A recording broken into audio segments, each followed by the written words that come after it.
اللہ تبارک و تعالی نے انسانوں کی ہدایت کے لیے انبیاء علیہم الصلاۃ والتسلیم کی ذوات قدسیہ کو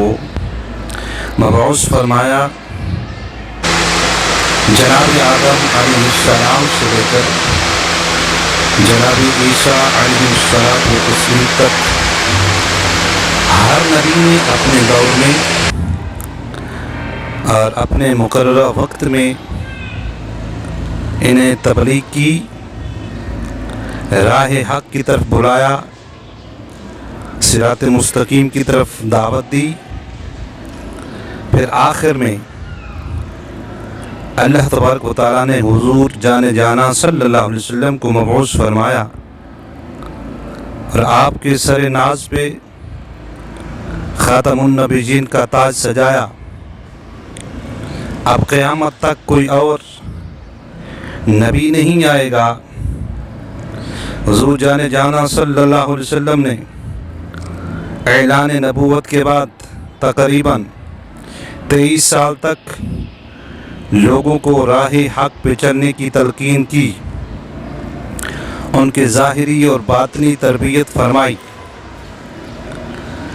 اور رب تبارک و تعالی کا جو رنگ تھا وہ رنگ ان کے قلوب پہ چڑھایا، جیسا کہ اللہ تبارک و تعالی فرماتا ہے صبغۃ اللہ ومن احسن من اللہ صبغہ، اللہ کا رنگ اس سے بڑھ کر کسی کا اعلیٰ رنگ نہیں ہے، اچھا رنگ نہیں ہے۔ تو وہ خدائی رنگ اللہ نے محبوب کریم علیہ الصلاۃ والتسلیم کو اس کا مالک بنایا، اور وہی رنگ حضور جان جانا صلی اللہ علیہ وسلم نے 1 لاکھ یا 2 لاکھ کم و بیش صحابہ اکرام علیہم الرضوان کے دلوں پر چڑھایا۔ جناب ابو بکر سے لے کر آخری صحابی تک ہر ایک نے اپنے دل کی چادر کو مصطفیٰ کریم علیہ السلام کی بارگاہ ناز میں پیش کیا، یا رسول اللہ، اسے اللہ کی عطا کردہ طاقت سے، اپنی نگاہ نبوت سے میری اس دل والی چادر کو مزکا اور مصفح کیجیے گا۔ تو پھر نبی رحمت جان عالم علیہ السلام نے ایسی نگاہ نبوت ڈالی، ایسا ان کے قلوب میں جھاڑو دیا اور خدائی رنگ چڑھایا، ایسا ان کو مزکا اور مصفح کیا۔ پھر رب تبارک و تعالی ان کے تزکیہ کی گواہی قرآن حکیم میں بیان فرمائی، ان الذین امتحن اللہ قلوبہم للتقوی، بے شک رب نے ان کے دلوں کا امتحان تقوی کے ذریعے لیا ہے، پرہیزگاری کے ذریعے۔ لہم مغفرہ، رب کریم فرماتا ہے جب میں نے ان کا امتحان لیا تو یہ کامیاب ہوئے، فائز المرام ہوئے، تو میں ان کے لیے اعلان کر رہا ہوں، لہم مغفرہ، ان کے لیے بخشش کا اعلان کر رہا ہوں اور اجر عظیم کا اعلان کر رہا ہوں۔ بہرحال حضور سید عالم صلی اللہ علیہ وسلم ظاہری دنیا سے تشریف لے گئے۔ اب چونکہ نبوت کا سلسلہ حضور جان جانا صلی اللہ علیہ وسلم پر ختم ہوا، لیکن لوگوں کی ہدایت کے لیے تبلیغ کی ضرورت تھی، تو یہ ڈیوٹی اللہ تبارک و تعالی نے مصطفیٰ کریم علیہ السلام کی امت کے علماء کو سونپی، حضور کے تصدق و توسل سے، کیونکہ حضور جان جانا صلی اللہ علیہ وسلم نے ارشاد فرمایا، علماء امتی کا انبیاء بنی اسرائیل، میری امت کے جو علماء ہیں وہ بنی اسرائیل کے نبیوں کی طرح ہیں۔ مطلب کیا ہے کہ بنی اسرائیل کے انبیاء علیہ السلام کی جو اللہ نے ڈیوٹی لگائی وہ ہے تبلیغ، اللہ کا پیغام پہنچانا، لوگوں کو راہ ہدایت پہ ڈالنا، صراط مستقیم پر لگانا۔ تو وہی جو ہے ڈیوٹی اللہ نے حضور کے بعد حضور کی امت کے علماء پر لگائی۔ تو اب یہ علماء دو طرح کے ہیں، ایک علماء ظاہر ہیں اور ایک علماء باطن۔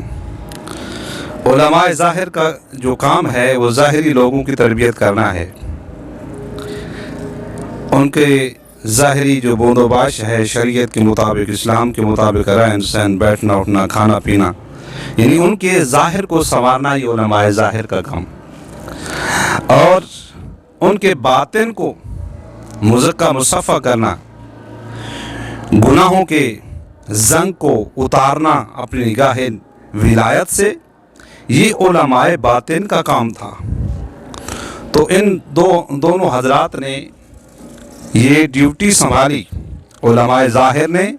اور علماء باطن نے۔ یہاں سے کوئی یہ مراد نہ لے کہ جو علماء ظاہر ہیں وہ صرف ظاہری علم جانتے ہیں، شریعت کا علم جانتے ہیں، اور جو علماء باطن ہیں اہل طریقت وہ صرف وہ جو صوفیاء ہیں، صالحین ہیں، وہ جو ظاہری علوم ہیں، شریعت کا علم ہے، اس سے وہ نابلد ناشنا ہوتے ہیں۔ نہیں، ہر عالم کے لیے علماء فرماتے ہیں ولی ہونا ضروری نہیں،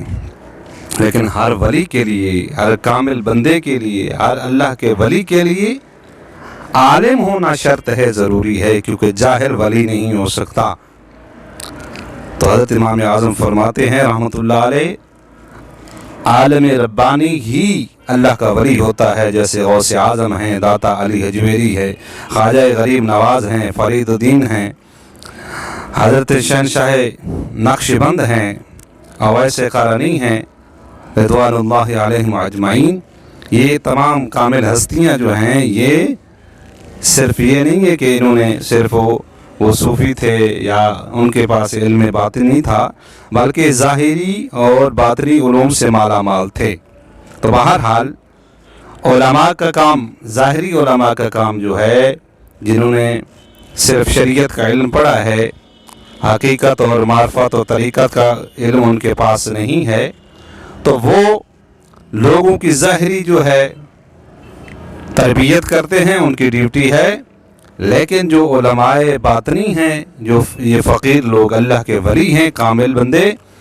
صالحین ہیں، ان کی ڈیوٹی ہے کہ اپنی نگاہوں سے لوگوں کے دلوں کو پاک کرنا، جس طرح حضرت خواجہ غریب نواز معین الحق والدین رضی اللہ تعالیٰ عنہ نے 90 لاکھ کافر کو کفر سے ان کے دلوں کو نکال کے اور ان کے دلوں میں مصطفیٰ کریم کی محبت اور اللہ کی توحید کا جام جو ہے اور اللہ کی توحید کا نور جو ہے ان کے دلوں میں ڈالا۔ تو بہرحال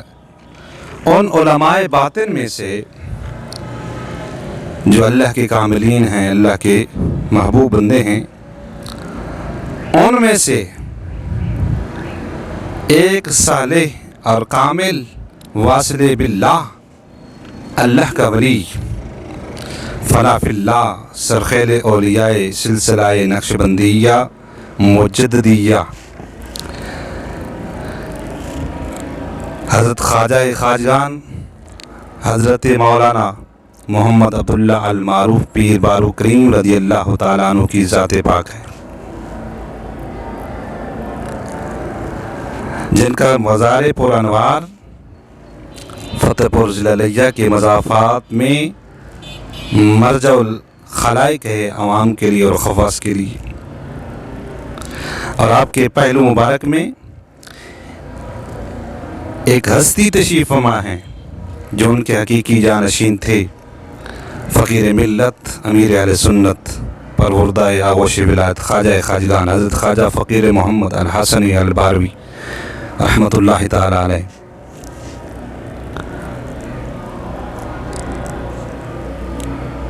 سیدنا پیر بارو کریم رضی اللہ عنہ جو کہ حضور پیر سواگ لجپال رضی اللہ عنہ، میری مراد شیخ الاسلام والمسلمین خواجہ خواجگان خواجہ غلام حسن سواگ رضی اللہ تعالیٰ آپ کے فیضان کے امین ہیں، آپ کے خلفاء میں سے ہیں۔ حضور پیر بارو کریم رضی اللہ تعالیٰ عنہ وہ حضرت سواگ رحمۃ اللہ علیہ کے بے شمار تراشے ہیروں میں سے ایک ہیرا ہے۔ آپ نے لاکھوں تشنگانے راہ سلوک کو سلوک کے مناظر طے کرائے اور ان کے دلوں میں محبت خدا اور عشق مصطفیٰ ڈالا۔ اللہ تبارک و تعالی ان کامل بندوں کے فیضان کو تا قیام قیامت جاری و وصاری فرمائے۔ حضرت میاں محمد رحمۃ اللہ علیہ فرماتے ہیں، سدا بہار روے اس باغ اتے تے کدی خزاں نہ آوے، فیض پاون ہزاراں تائیں ہر بکھا پھل پاوے، فیض پاون ہزاراں تائیں ہر بکھا پھل کھاوے۔ اللہ تبارک و تعالی ان کاملین بندوں کی محبت ہمیں عطا فرمائے، ان کا ادب و احترام ہمارے دلوں میں جاگزیر فرمائے۔